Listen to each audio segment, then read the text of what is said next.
Hello students, I am Shrikant Sharma from Sadafal Academy. Today we will discuss how do organism reproduce.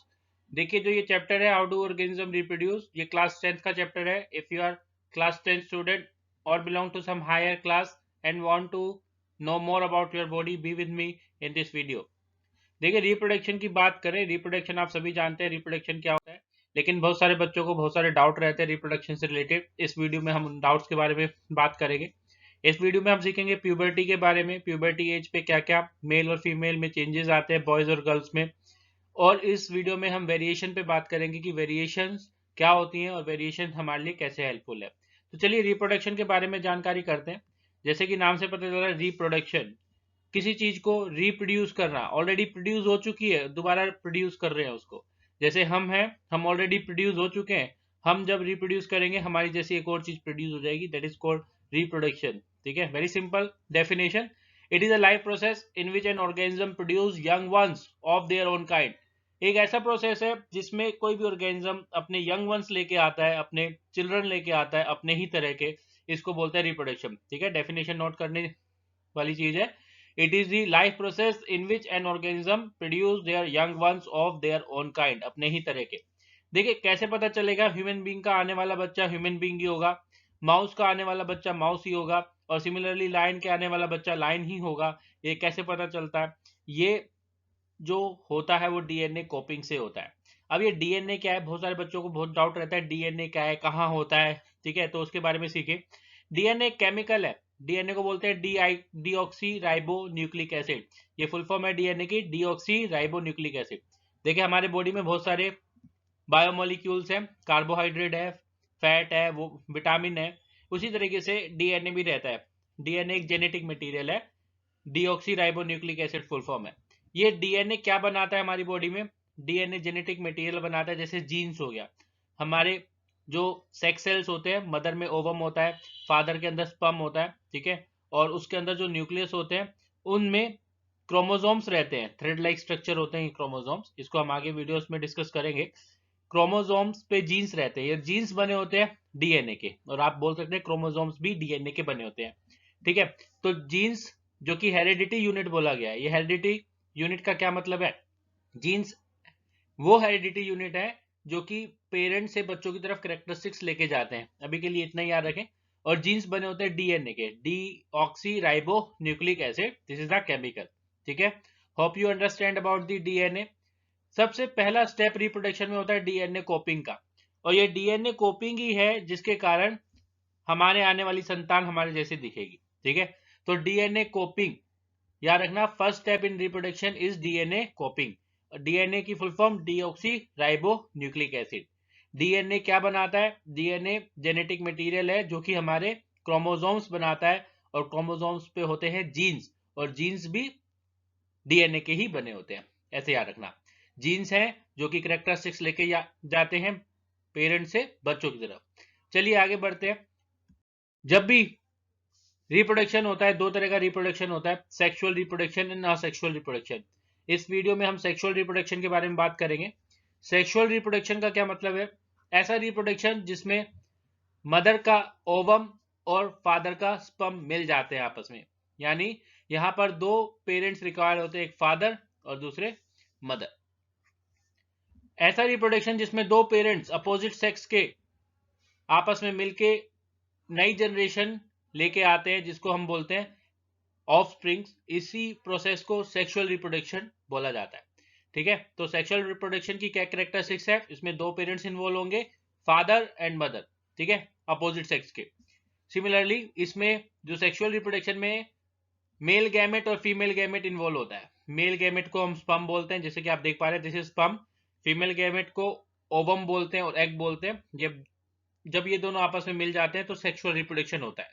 Sexual intercourse होने के दौरान जो आपके पास sperm और ovum है, दोनों के दोनों आपस में मिल जाते हैं, तो सेक्सुअल रिप्रोडक्शन होता है. तो दो कैरेक्टरिस्टिक्स है सेक्सुअल रिप्रोडक्शन में. एक तो इन्वॉल्वमेंट ऑफ गैमेट्स, जिनको जर्म सेल्स भी बोलते हैं, सेक्स सेल्स भी बोलते हैं, गैमेट्स भी बोल देते हैं.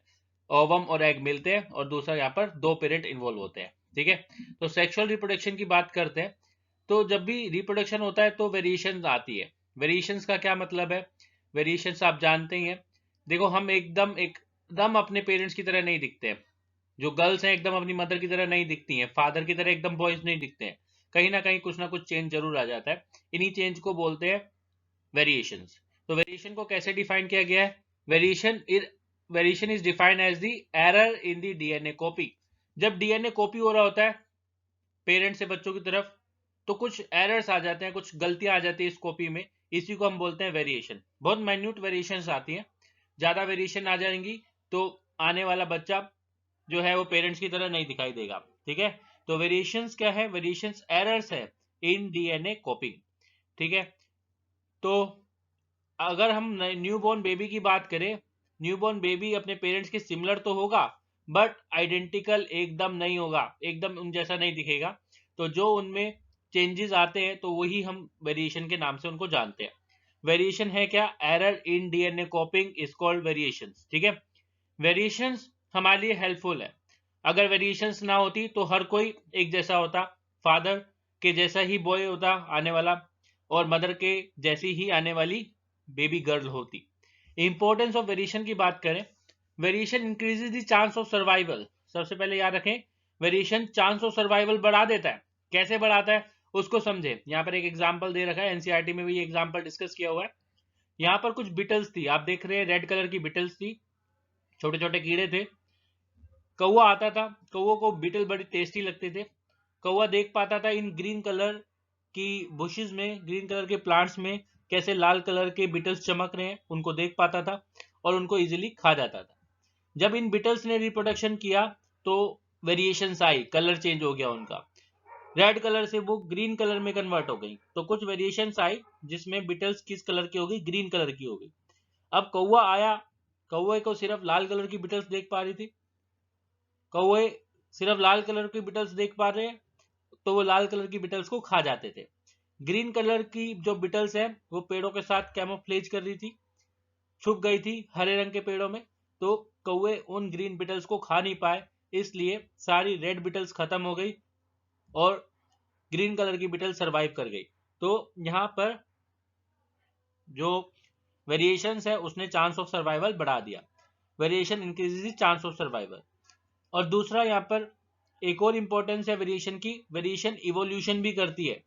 इवोल्यूशन एक ऐसा प्रोसेस है जिसमें एकदम नई स्पीशीज जनरेट हो जाती है। देखिए यहाँ पर लाल कलर की बिटल से ग्रीन कलर की बिटल्स आ गई, तो वेरिएशंस जो है, जब भी रिप्रोडक्शन होता है जो भी वेरिएशन आती है उसके कारण इवोल्यूशन भी हो जाता है। ठीक है, इस तरीके से याद रखेंगे आप।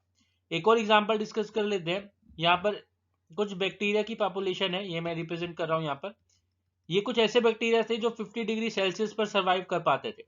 जैसे ही टेम्परेचर 50 से 51 होता था ये सारे के सारे मर जाते थे। रिप्रोडक्शन हुआ, रिप्रोड्यूस होके इनमें क्या आए बेटे? कुछ वेरिएशंस आए। कुछ ऐसे बैक्टीरिया थे जो 45 तक ही सर्वाइव कर पा रहे थे, कुछ ऐसे बैक्टीरिया थे जो 55 तक सर्वाइव कर पा रहे थे। इस बैक्टीरिया का मीडियम जो है वहां का टेम्परेचर बढ़ने लगा, किसी भी कारण से टेम्परेचर बढ़ गया। जब टेम्परेचर बढ़ने लगा तो 45 वाले सारे मर गए, 50 डिग्री सेल्सियस पे जो सर्वाइव कर पाते थे वो भी मर गए। सिर्फ कौन बचे? 55 डिग्री सेल्सियस वाले बैक्टीरिया बच पाए। तो वेरिएशन के कारण चांस ऑफ सर्वाइवल बढ़ जाता है, इसको इस तरीके से याद रखेंगे।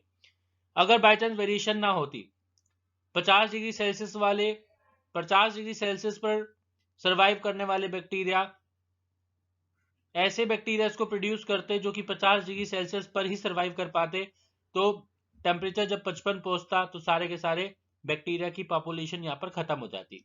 तो variation increases the chance of survival. ठीक है, तो ये हमारे पास वेरिएशन के बारे में हो गया। दो एनसीईआरटी क्वेश्चन है, what is the importance of DNA कॉपिंग in reproduction. आप बता सकते हैं डीएनए कॉपी से कोई भी स्पीशीज इस धरती पे रहेगी ये इंश्योर हो जाता है। DNA copying ensures the existence of species on the earth. If we talk about why is variation beneficial for the species but not necessary for an individual, beneficial तो है लेकिन जरूरी नहीं है, आवश्यक नहीं है एकदम कि वेरिएशन के बिना कोई स्पीशीज सर्वाइव नहीं कर पाती, ऐसा नहीं होता। बेनिफिशियल जो है, बेनिफिशियल किस कारण से है? We have discuss why variation are beneficial, because variation increase the chance of survival and variation lead to the evolution of the species. चलिए आगे बढ़ते हैं और प्यूबर्टी एज पे आ जाते हैं। प्यूबर्टी एज क्या है? प्यूबर्टी एक ऐसी एज आती है जहां पर मेल और फीमेल यानी boys and girls sexually mature हो जाते हैं और एबल टू रिप्रोड्यूस यानी रिप्रोड्यूस करने लायक भी हो जाते हैं। ठीक है, बॉयज में ये एज जो होती है 12 से 16 साल के बीच में आती है और गर्ल्स में ये एज 10 टू 14 ईयर के बीच में आती है। ठीक है, जेनेटिक्स थोड़ा बहुत वेरी करता है, थोड़ा बहुत फैक्टर्स जो है इन्वायरमेंट के उनके वेरी करते हैं। बाकी एवरेज एज जो बॉयज की प्यूबर्टी एज है वो थोड़ी सी ज्यादा है, that is 12 to 16, whereas girl की प्यूबर्टी एज है 10 टू 14। ठीक है, तो girls get sexually mature earlier than boys, boys से ज्यादा जल्दी सेक्सुअली मैच्योर हो जाती है। बात करते हैं क्या क्या प्यूबर्टी एज में देखने को मिलता है, क्या क्या करेक्टरिस्टिक्स, क्या क्या चेंजेस आते हैं बॉयज में। बॉयज के फेशियल हेयर्स आ जाते हैं, स्किन जो है वो ऑयलियर हो जाती है, शोल्डर जो है कंधे चौड़े हो जाते हैं और नई बॉडी पार्ट्स पे हेयर्स आ जाते हैं, नए नए जगह पे आर्म पिट्स पे हेयर आ जाते हैं, प्यूबिक हेयर आ जाते हैं। ठीक है, चेस्ट पे हेयर आ जाते हैं। इस तरीके से जो मसल्स हैं वो स्ट्रोंग हो जाते हैं, पेनिस जो है जो सेक्सुअल ऑर्गन्स हैं वो ग्रो कर जाता है। इसी तरीके से ये सारे के सारे मसल्स भी स्ट्रोंग हो जाते हैं। ये मेल के चेंजेस की बात करें। फीमेल बॉडी में क्या क्या चेंजेस आते हैं? हिप बोन वाइडर हो जाती है, प्यूबिक हेयर्स फीमेल में डेवलप हो जाते हैं, फीमेल में ब्रेस्ट डेवलपमेंट हो जाती है, मेमोरी ग्लैंड जिसको हम बोलते हैं। ठीक है, if we talk about leg muscles भी बड़े हो जाते हैं फीमेल में, आर्मपिट्स हेयर डेवलप हो जाते हैं। कुछ तो कॉमन चेंजेस है, कुछ अलग चेंजेस है। फीमेल में मेंस्ट्रुअल साइकिल का बिगनिंग हो जाता है, मेंस्ट्रुअल साइकिल बिगिन हो जाती है। इस तरीके से ये फीमेल के चेंजेस है। देखिए एक बार क्या क्या चेंजेस मेल में आते हैं। Hair growing on the new body parts, armpit, pubic hairs leg पे, आर्म्स पे, फेशियल हेयर्स, मुस्टैच, बियर्ड, दाढ़ी मूछ जो आ जाती है वो सब। Testis start producing sperm, testis sperm निकालना चालू कर देते हैं, स्पर्म प्रोड्यूस करना चालू कर देते हैं। आवाज जो है हार्श हो जाती है बॉयज की, बॉडी मस्कुलर हो जाती है, पेनिस ओकेशनली बिकम हार्ड और इरेक्ट, इरेक्ट होना चालू हो जाता है penis. Body start to produce testosterone, male की बॉडी टेस्टोस्टेरोन निकालना चालू हो जाती है। मेल हार्मोन है टेस्टोस्टेरोन जो कि मेल कैरेक्टरिस्टिक कंट्रोल करता है, जो मसल्स डेवलपमेंट में हेल्प करता है, हेयर ग्रोथ में हेल्प करता है। फीमेल में क्या क्या चेंजेस आते हैं? फीमेल में भी बॉडी हेयर्स आ जाते हैं, armpit hairs, pubic hairs, ovaries egg निकालना चालू कर देती है, मेंस्ट्रुअल साइकिल बिगिन हो जाती है, वेजिनल ब्लीडिंग जिसको हम बोलते हैं मेंस्ट्रुअल साइकिल।